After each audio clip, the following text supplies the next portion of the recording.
Hey everyone, welcome back to Philosophical Fall Guy. Here we talk to Hollywood's top stunt performers and go behind the scenes to hear their stories. Then we dive a little deeper to see what drives them and what they ponder about in those moments of quiet between the chaos.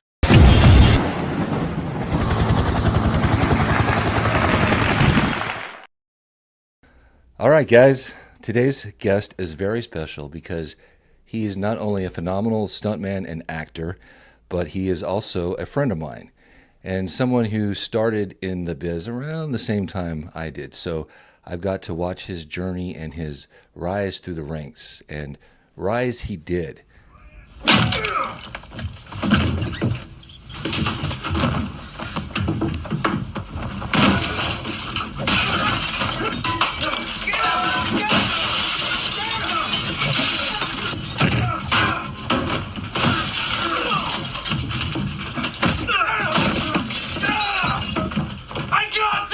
Okay.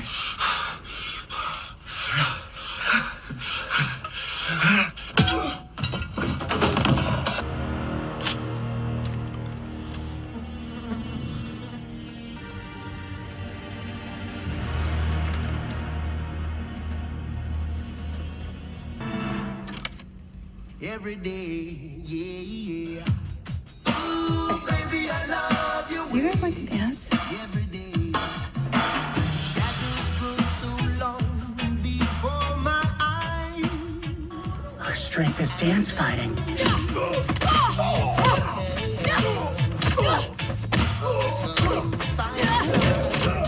She's kicking their ass. She is destroying them.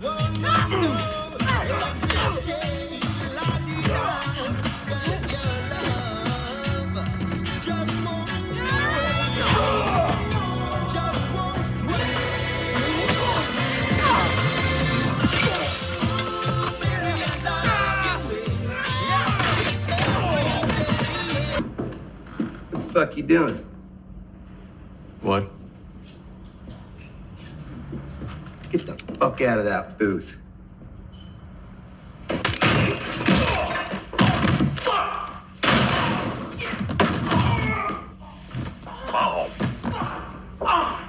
Shit!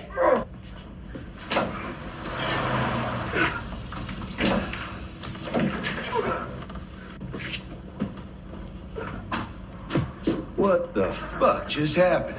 According to IMDb, he has 193 stunt credits, 48 actor credits, 2 second unit director credits, as well as a few producer credits.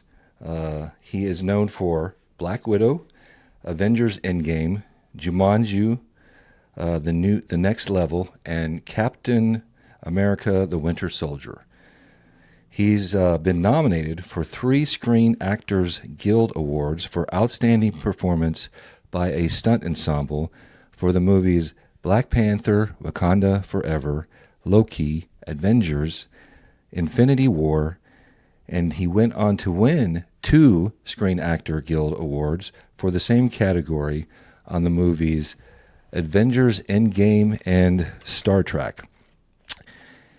He also won Best Action Sequence Martial Arts Fight for the movie Money Fight from the Action on Film International Film Festival.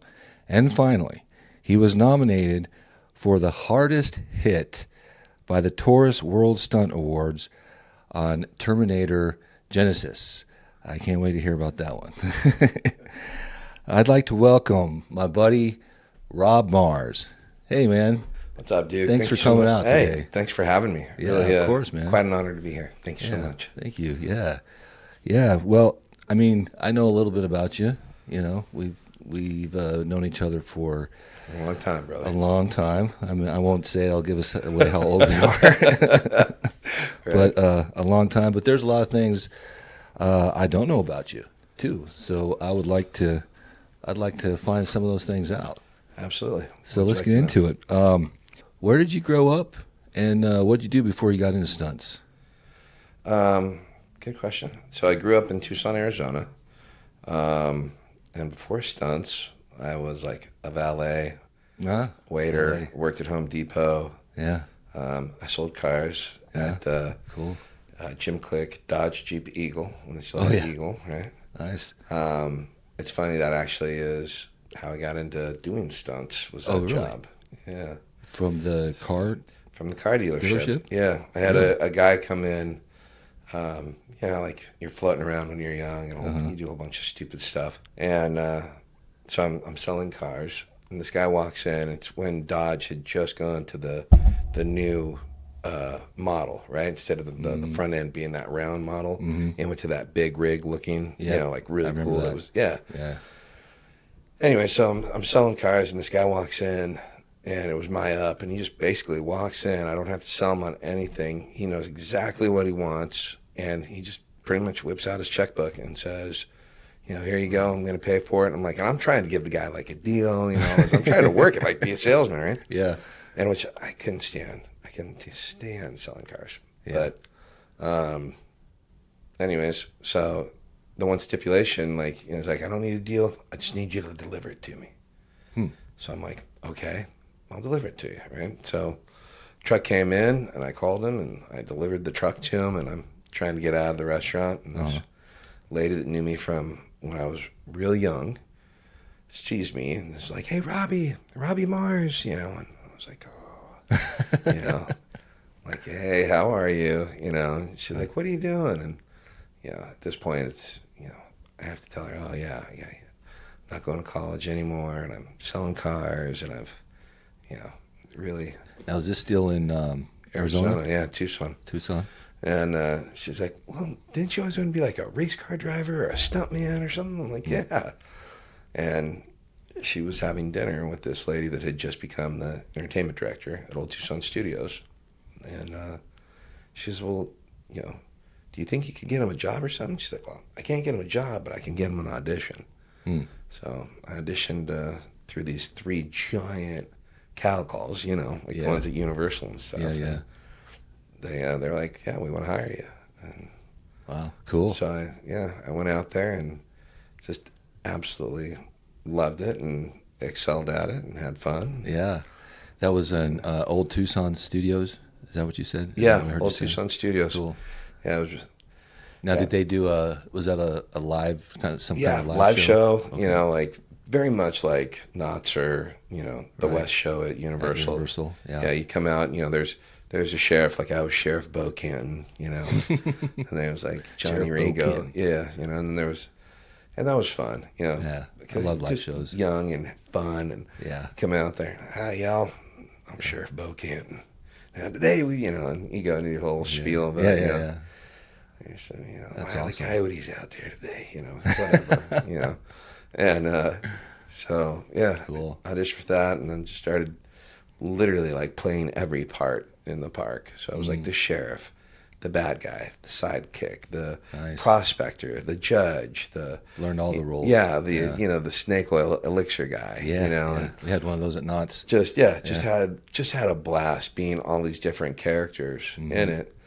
And while I was there, I was just like, I'm going, you know, I gotta make a go at this, because it's something I absolutely love. And you know, I had met this guy that had just come from California, Oh, okay. and so I was like, you got any tips or anything? He's like, well, I don't really know that many people. He's like, I know Bonsai Vitale. Oh, Bonsai. Good old Bonsai. Right? And I'm Yeah. like, okay. So I'm like, I've got a name. And, you know, you're young, you're whatever, right? So I borrowed $300 from my girlfriend's dad. And I go to my friend who's got this 85 Pontiac Grand Am that literally is not moving. It's got trash in it. It's got his Rambo Bowie knife in the center console. Got his initials engraved in it. And I go to him and I go, hey, look, if I can get this thing running, can I owe you $500 for it? You know? Uh-huh. And he's like, yeah, sure. So I get it running, I clean it up, and away I go to, you know, Hollywood. Nice. Yeah, That's so- cool. What a great story. Yeah, man. yeah. So I go to Hollywood, I and love that. it was pretty interesting because I missed, if you ever are on the 10 going from Arizona to LA, I think it's the 90 and the 10, they Yeah. like split off, right? Mm-hmm. But it's weird because it says the 90 is coming up, so you're expecting it to go like, you know, oh, I'm getting off to the right to, you know, like an off ramp, exit, right? yeah. But it doesn't. It splits to the left. So I was far left. That's before, you know, I don't have GPS. Oh, this is way before that. Yeah, I time, mean, I've got a Rand McNally map, you know?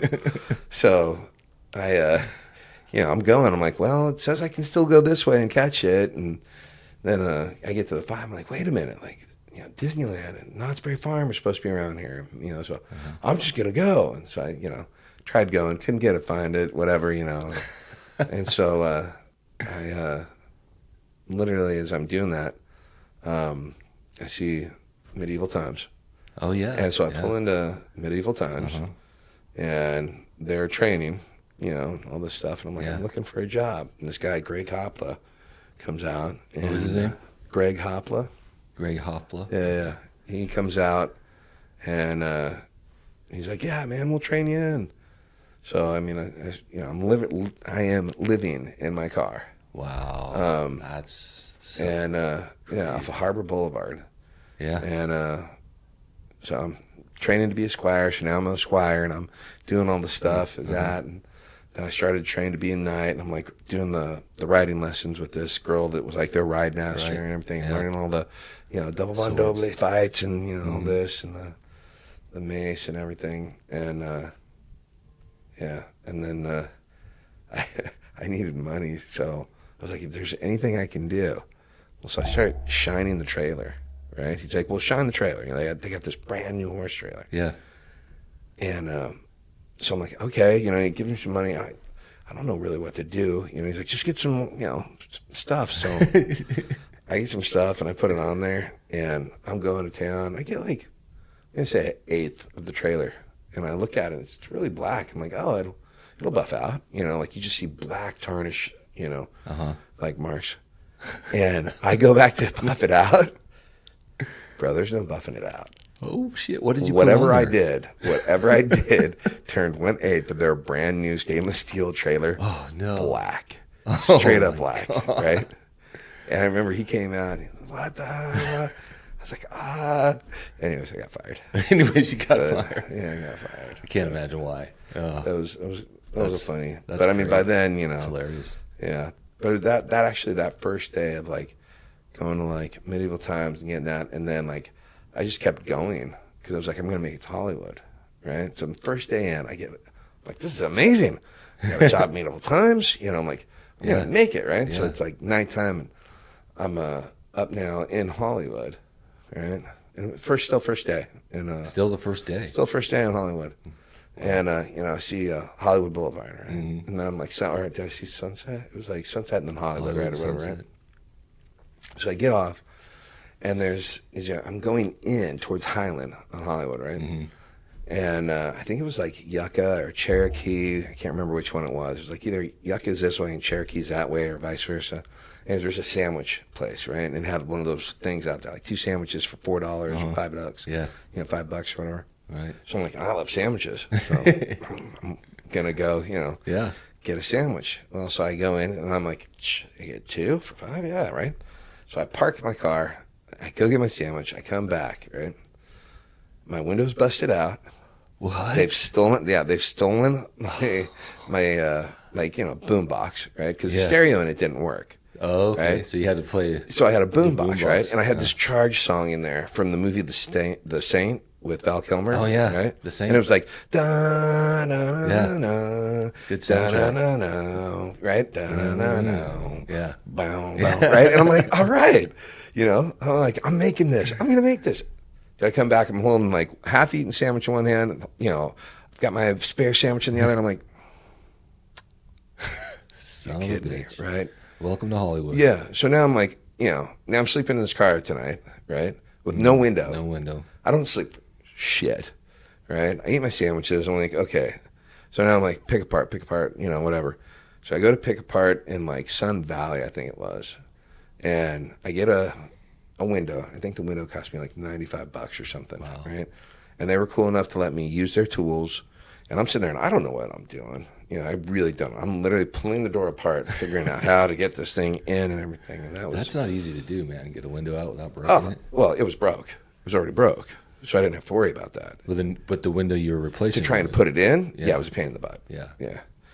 But yeah, it was that was my first like 24 hours in LA. Welcome to LA, Well, man. welcome to Hollywood. What's your dream? You know? But That's a great story, man, because yeah. I'm the same. Like, I didn't grow up in Hollywood, didn't grow up in California. Yeah. You know, happened to move out there, make that sacrifice, and you know, that big leap of faith, pretty much. You know, Oh yeah. where you don't know anybody. Oh yeah. You know nobody, and you've got hardly any money in your pocket. Oh, dude. Yeah. Yeah. Yeah. But yeah, so Go out to there you the go. city of dreams. Oh yeah, City of Dreams, and that was pretty much it. And then a couple days later, got a hold of Bonsai, and there was this Burger King on Highland, like years ago before Highland was like, you know, that experience or whatever. Mm-hmm. The Renaissance was this Holiday Inn, and it was super sketch. And then there's that little sketchy strip mall next to it. Oh yeah. And then that Burger King. Yeah. Right. Yeah. I meet Bonsai at that, and he's like, well, you know, like. Is that close to where Bill's used to be? Dude, that's exactly right next to it. Actually, that's what I thought. dude, yeah. So I'll get to that because that's kind of a funny story, right? Yeah. So so in that strip mall right there, Yeah. was Bill's stunt service, and then there was the Burger King right here, and then there was that that whatever it was, the Holiday Inn, right? Uh-huh.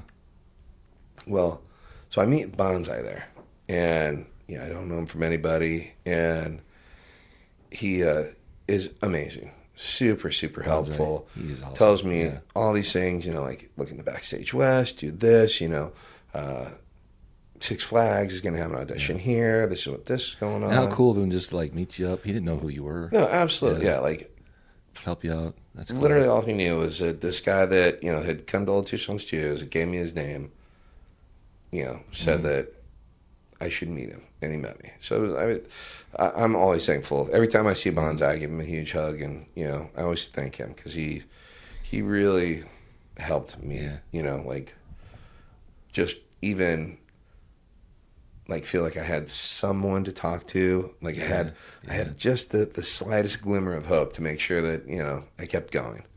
So that's cool. Yeah, it was pretty cool. Yeah, and part of that, he's like, you get your SAG card. I don't even know what a SAG card is. What? He's like, it's this catch-22. You got to have it to get it, but to get it, you got to get into it. And, I'm like, okay. And I'm like trying to take notes and whatever. Get your vouchers or however. Get your vouchers and get all that stuff. And so then he starts talking about, once you do, get an answering service. Bill's is right across the thing, all this stuff. I'm like, okay, cool. So literally he leaves and I walk over to Bill's, right? Bill's stunt service. Yeah. I don't have my SAG card or anything, Hey kid, this is Bill. That's really good, man. Right? Sounds like him. Right? Like him. Hey kid, how you doing? Yeah, this is Bill. And, so I walk over to Bill's and I'm like, yeah, what do I do? How can I be part of this? Well, he's like, well, you got your SAG card? And I'm like, no, well, kid, nothing I can do to help you then, and I'm literally walking out and there's a help wanted sign in the window. And I turn around and go, what help do you need? Right? And he's like, oh, I need the graveyard shift, kid, midnight. Well, look at the phones, make sure when I'm not here. And I'm like, can I apply? Wow. He's like, well, yeah. So I'm not kidding you. I end up working at Bill's. Wow. And so I take the graveyard shift at Bill's, which is now you don't have to find a place to sleep. Right? amazing because now I'm not sleeping in my car, Yeah. right? And at this point now, I'm one of the alternates at Six Flags because of, Because of as Bonsai. time's gone on, Yeah. And now, as like a month goes on or whatever, now I'm an alternate at Six Flags. And I'm on Denver Street Show. Oh, Right? I remember that. Down on the lower lot Yeah, of Universal. on the lower lot of Universal. And so, Which is about the time I met you, I think, the first time. Yeah. So I'm doing that. And then also now, I'd say it's like a good 3 months has passed. Mm-hmm. And I'm out of my car. And I have started to rent this tiny room. I mean, when I say tiny, it had enough space for a double, not a double, a twin bed, right? A little like twin bed. Wow. And a dresser, and that's it. That's all this room with it. And it was right there at Sunset and Highland. So I would ride my skateboard from there up to Bill's, answer telephones, and then ride my skateboard back. Wow. Yeah, That's cool, man. And so, You know, it's so cool though, man, because like, you know, when you're that age and you're like coming out to California with all these big hopes and dreams, and all of a sudden you're like right in this place where, you know, you've heard about it your entire life. Oh, You know, yeah. everybody talks about it, and it's on all the TV shows and movies, and oh, yeah. here you are right there in the And middle of it. it's electrifying. It really is. It's like every time you like get energized and go. Yeah, there's an energy in that Hollywood, in the city. Absolutely. You know? Yeah. Yeah. But it's just that, and I think it's that energy of hope. Yes. At least it was like, Yes. you know, during that Right. time. Yeah. You know, there was just that hope that, like, Yeah. you know, hell, Yeah. like, somebody might see me like Yeah. riding my Always. skateboard, or, you know, like, Yeah. You're always yeah. you're always thinking about, I might get it. Oh, yeah. This might be my tomorrow. Yeah. I On your remember- way to auditions, or, you know, Yeah. riding around, you know, watching your pager, hoping it goes off. Oh, yeah, right? Your pager. I have a lime green clear one. Oh, really? Yeah. Lime green clear pager. But, Yeah. yeah. No, exactly. I remember one night, it's actually like another like little fun little step in the, like, I don't know, in the journey or whatever. But one night I was riding my skateboard from that room to Bill's, and I went up the back way. So I passed the Hollywood High right there. Yeah. Yeah. And it was all just lights and everything going off and whatever. And I'm like, what is going on? And that was before that was Hollywood Highland, right? So you literally could, like, it was just like the Man Chinese Theater, and that was it, right? Right. And there was all these, big bleachers and everything. So I like kind of duck through one, get over another one, and now I'm climbing up the back. And it was, I can't remember if it was like Lethal Weapon 3 or like Lethal Weapon premiering? 4, but it was their premiere. And it had like all these like black cars all together, and like a whole bunch of buses and everything. Spotlights going. Oh yeah, I mean, it was searchlights. absolutely amazing. And this security guard grabs me and pulls me down. Hey, kid, well, I'm like, I'm sorry, man. I'm just looking, kind of thing. And like, where's everybody going? And he's like, oh, that's a premiere. I'm like, oh, very cool, And so then I see everybody's like, they're going up to this restaurant, up to the up in the hills. I'm like, what is that restaurant, right? So I find out later that it's Yamashiro's. Okay. Up in the hill, right? Yeah. And I was like, you know what? Like, everybody's going up there for like, a rap party. I found out, oh yeah, they're probably doing a rap party. Didn't know what a rap party was, right? And I was like, one of these days, man, I'm going to be able to eat in that restaurant. And I remember the first time I was like there, I was like, okay, that's all cool. right. Good feeling. I'm making it. I'm starting to work it, Yeah. So. But, yeah. That's cool. Well, you kind of answered some questions already for me that I was going to ask here. So Okay, that's cool. go ahead. Sorry. One, I'd like to back up a little bit. When was the first time that you had that thought that you wanted to be a stuntman? When do you think, is there a... Man, like, I think I was, I was a kid in the 80s. So, I had a banana seat Huffy and, cinder block and a couple 2x6s. Yeah. And Making your own jumps? trying to make jumps, and like they would actually stay so that cinder block didn't shoot out when you hit it, and how high could you stack it, Right. and I can't even remember how many times, you'd hit that thing, and you just They didn't crank have yourself. shocks on those. Yeah. Oh no, nothing. Those were, or we would build like a dirt mound out of like this horrible like dirt in Arizona. It's just dusty as heck, dry. So we'd build a dirt mound and try and jump off of it. Yeah. All that stuff. But I think it was probably that, or like I remember as a kid, I I took like this old, I don't even think it was a slip and slide. It was like an old raft or something. I don't really remember what it was, but it was, slippery. Slippery, yeah. And I would get on the roof, and I took you remember those trundle beds that would fold up? Yeah. Right? And they would fold up, and then you'd put a little metal switch on them, and to that keep little 'em- thing, you'd hold them yeah, together, and keep you'd 'em- push them or whatever. Yep. And when you had guests, you pull them out. Yep. It was horrible. Most uncomfortable bed. Oh, Yeah. absolutely horrible. And had like that mattress and then the Yeah, springs, right? in the springs. Well, I would roll that out onto the patio, get on the roof, dump a bucket of water down the, I think it was like an old raft or something like that. And then I'd slide down the raft and come off the roof and hit the trundle. Right? And I would have so much fun doing that. And I remember thinking, oh yeah, I want to do that in the, I want to do that in the movies. I want Yeah. to be a stuntman. So, Yeah. I mean, I think it was probably pretty early. Pretty early. Yeah. Sounds and like I'd it. always liked cars and motorcycles and all that stuff and sports. So I think It kind of was a natural life yeah, choice. Yeah, it was pretty. Yeah, Yeah. pretty early. Like, and I think that like that, even young, like I was always okay. How do I do this and not absolutely kill myself? Like Right. figure out things to do.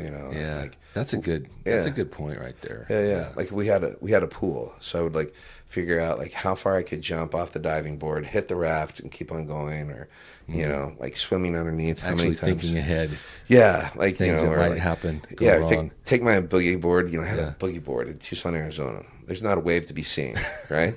But I need a boogie board. I need a boogie board because I wanted to be a surfer dude, right? Yeah. And so I put the boogie board in the pool and then run as fast as I could, and then I jump on the board and then, and then die off. Right. Yeah, but Making your own waves. Oh yeah, and then like riding your bike, you always had to like deal with all the prickly pear, the teddy bear cholla, all the cactuses, everything. You just like you had to be prepared because if you came off that wrong, you were going to prickly You're pear. going to be picking cactus absolutely needles horrible. out. I've Yeah, had that before, man. That is not fun. absolutely Not horrible. fun. So, so basically, that's kind of, you already kind of told me that's how you started into the business was through the live shows. Yeah. And then, so when did you get your break into the TV world or the movie world? When was that? And Well, I mean, like how did that transpire? my break or the first job that I ever had. No, the first one, like the first actual TV movie job. You know what I mean? Like how'd you get your SAG card? Maybe. Oh yeah. So my SAG card, I had a good friend introduced me to an AD that was on a show, and literally the AD goes, "Come 3 days in a row, and I'll get you 3 vouchers." Whoa. And I was like, "You're kidding me." He's like, Nice. "Nope, just make sure you're here on time, do everything," and boom. And literally, I showed up 3 days in a row. Wow. And I got 3 vouchers. And at the That time, is a very rare. it was so rare. thing. It was so rare. Yeah. So People are usually killing each other just to get one. you know? absolutely, yeah. No, it was, yeah. That's This friend really did me a solid. Like That's and he basically is like, "Dude, you need to get your SAG card." I'm like, "Yeah, I don't have a clue how." He's like, "I got you. I'll give you the hookup," and he did. He hooked me up with this AD. That's cool. And the AD was on Pacific Blue, and Pac Blue, and basically I showed up 3 days in a row, and I got 3 SAG vouchers, nice. and there you go. And then so then once you got that, now you can promote yourself as SAG. Yeah, as a And SAG so something. Yeah, Then but what was the first show you got hired as a stunt guy? well, the first like really like good like stunt guy, one was martial law fighting Sammo Hung, and Jeff Cadiente. He basically put me in this spot, and Sammo Hung's gonna do a spinning back kick. And, he's in the limo. I grab him. He does a spinning back kick, kicks me, and I'm supposed to fall down, right? And at the time, again, young, think I'm invincible, Right. and Don't we all? yeah, right. And Cadiente goes, "You got your plate on." I'm like, "My plate? You what? I'm like, "No, I got this, man." He's like, "You got to put a plate on. I'm not letting you do it without it." I'm like, "Oh, okay," put on a plate, and it's just and for people that don't know what a plate is, it's a small gator back, so it's like a ridged gator back you put around, right? Right, like a hard shell kind of pad Yeah. that you can kind of put around your stomach. Kind of there. looks like one of those neoprene weightlifting things, but with like basically hard shell on it. Yeah. And so I'm like, a plate, okay. So I put a plate on. I'm telling you right now, like if you're the limousine, he kicks me as far as this wall at least, and it's those like black school bars that were just a bar for a fence. And it's just bar, and they're like 6 feet high, so you can't climb them, Mm-hmm. But man, I hit those things so hard, and I was out of breath. I was like, or I had knocked the wind out of me, like, I'm like, With the plate. With the plate on. Who was kicking you again? Sammo Hung. Oh, gee, no wonder. Yeah, no, he Yeah. lit me up pretty good. So Yeah, and I don't think, I haven't worked with him, but a lot of those,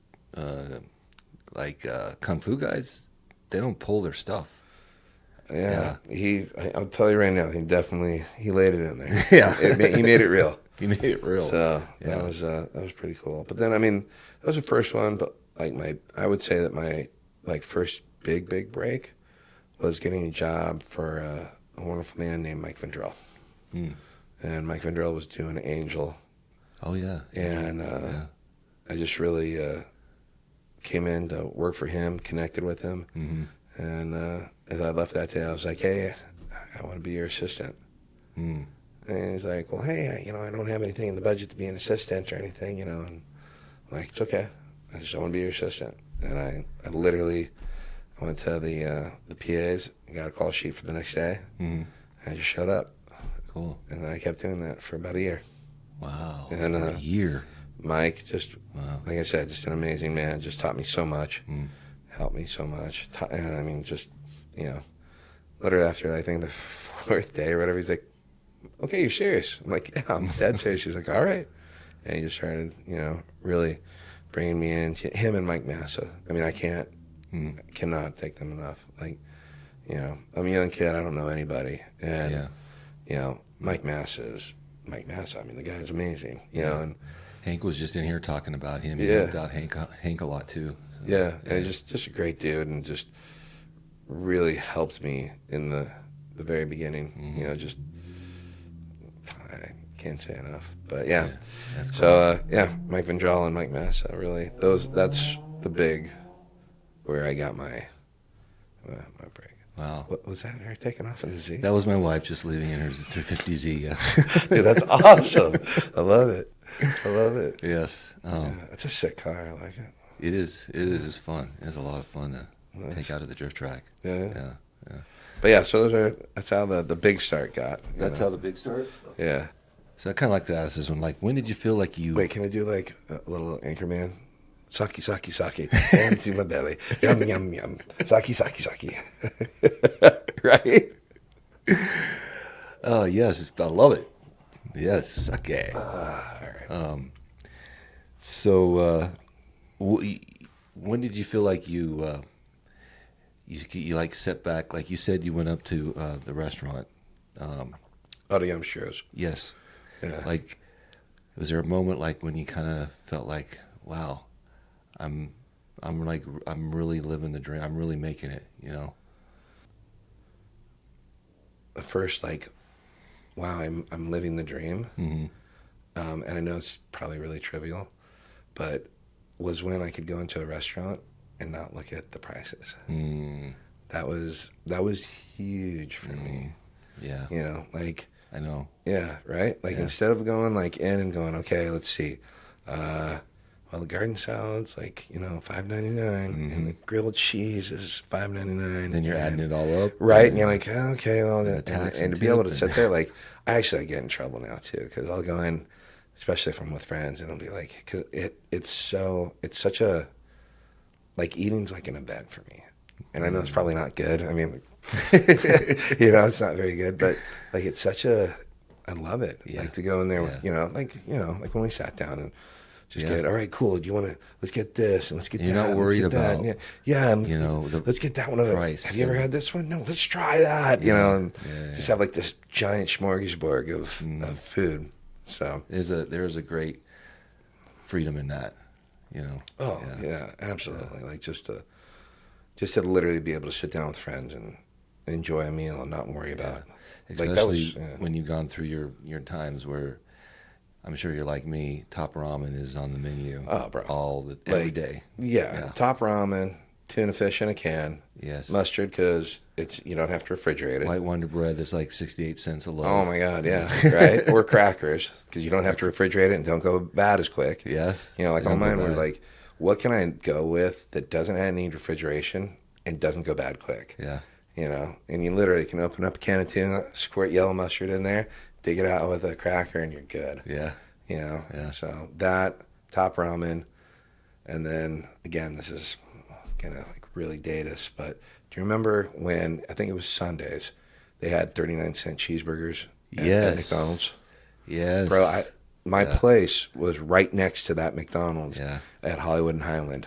So Okay. I'd go into that place and I'd order $10 worth of 39-cent cheeseburgers, and I would pig out. It was like my heyday, man. I would pig out on cheeseburgers, and then I would take the Did they have rest. the hamburger stand where? Do you remember the hamburger? It's just called the hamburger stand. It looked like a generic. You know how generic brand was black and white. Yeah, yeah. It was like called the generic hamburger stand. I don't remember that one. Well, we had those in Colorado. And Oh, you could really? Get like 29-cent hamburgers or something. Oh wow, yeah, no, I don't remember those, but yeah, the same thing, Same thing, yeah. same thing. So yeah, I'd eat as many as I could, and then I'd take the rest, and either like if there was space in the, because when I say this house was tiny, it was super tiny. And Yeah. I was sharing it with a Japanese couple. Oh, really? Yeah, oddly Wow. enough, and so if I could like stuff the rest in the freezer, I would, or I'd stuff the rest in my cooler. Yeah. Yeah, That's cool. Yeah. I remember those days, man. Oh yeah. Mm-hmm. What were some of your favorite early big shows that you worked on? I know you worked on Pirates. Yeah. Wow. Yeah. I mean, Pirates of the Caribbean was life changing. Like straight up. I didn't get to do one. Tommy DuPont called me to do one, and I was actually doing a movie called Who did? Thomas DuPont. Dude, I just saw him today. Did you really? Yeah.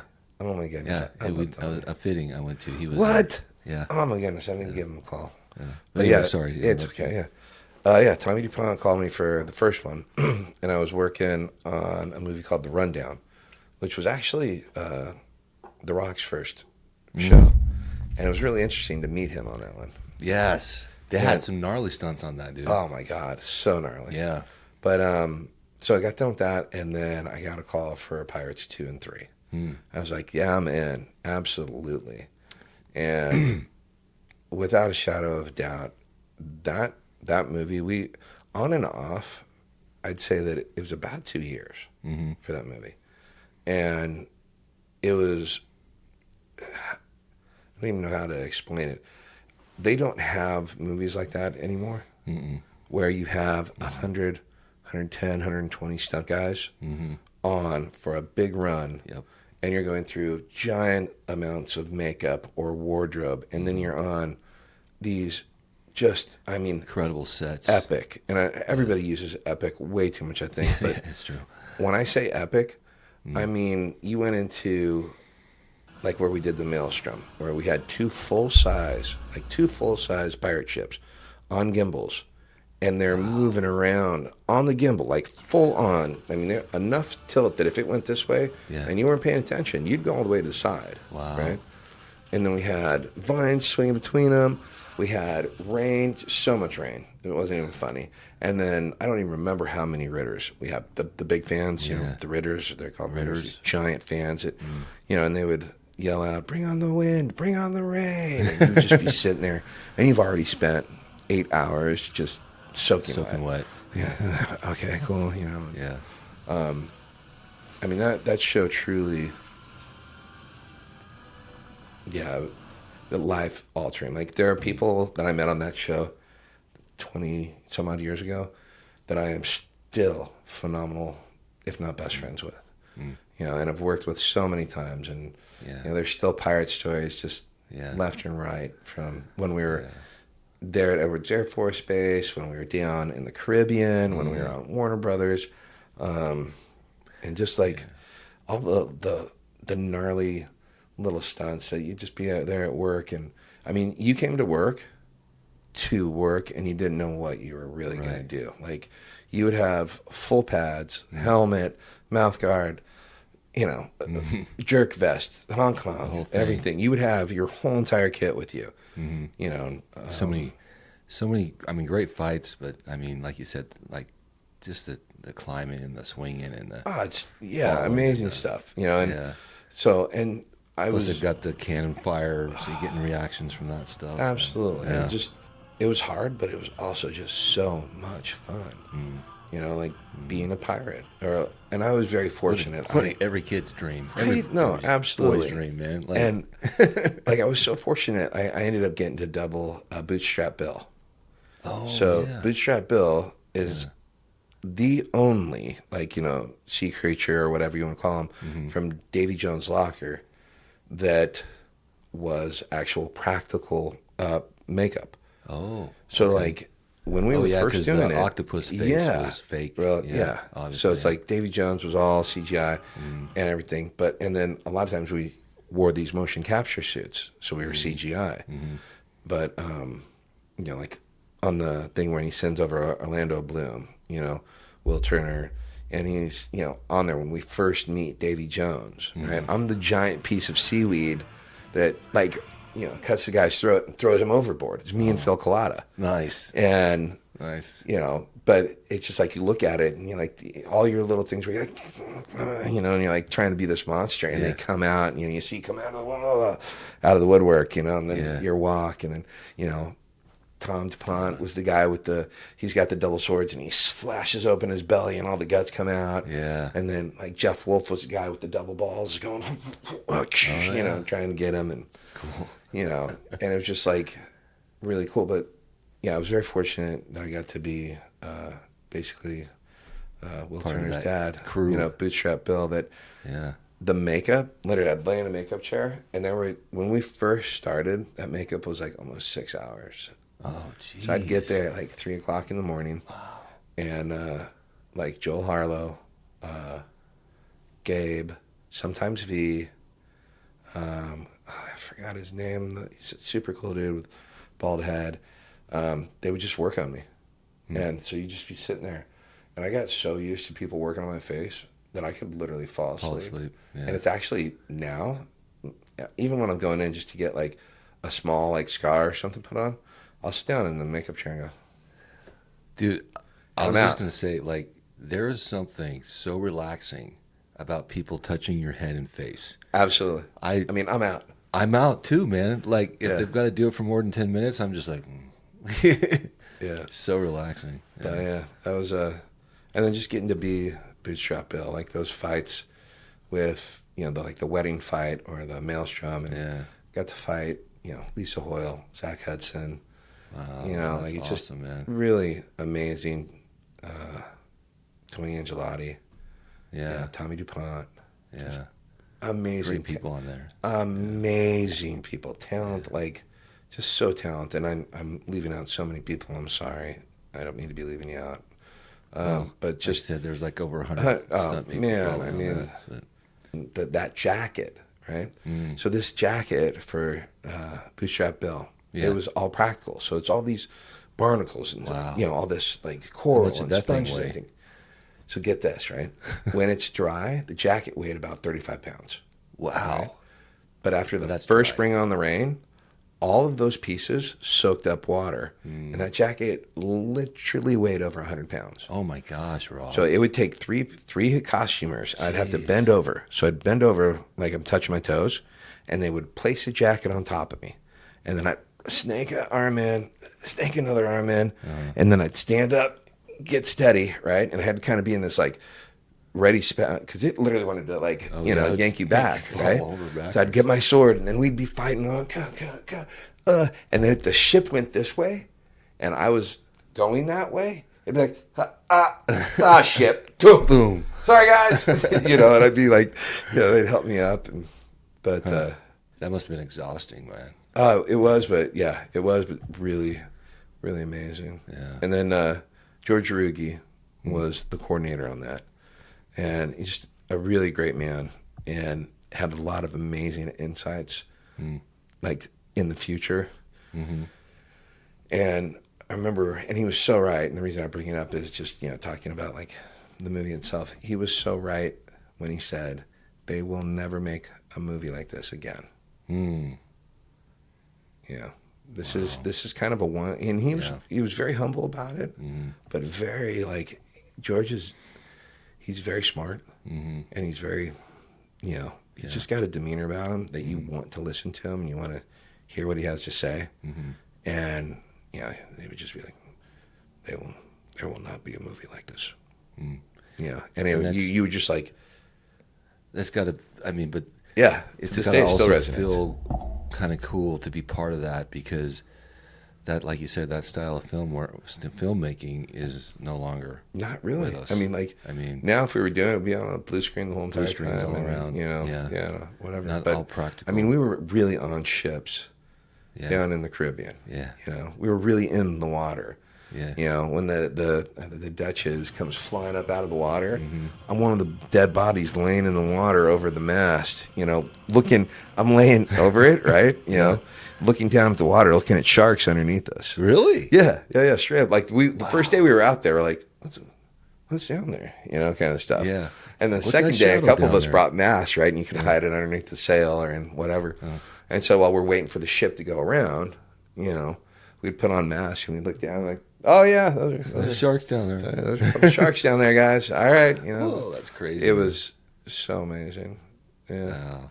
But so I would say definitely one of the Highlights. highlights. Yeah.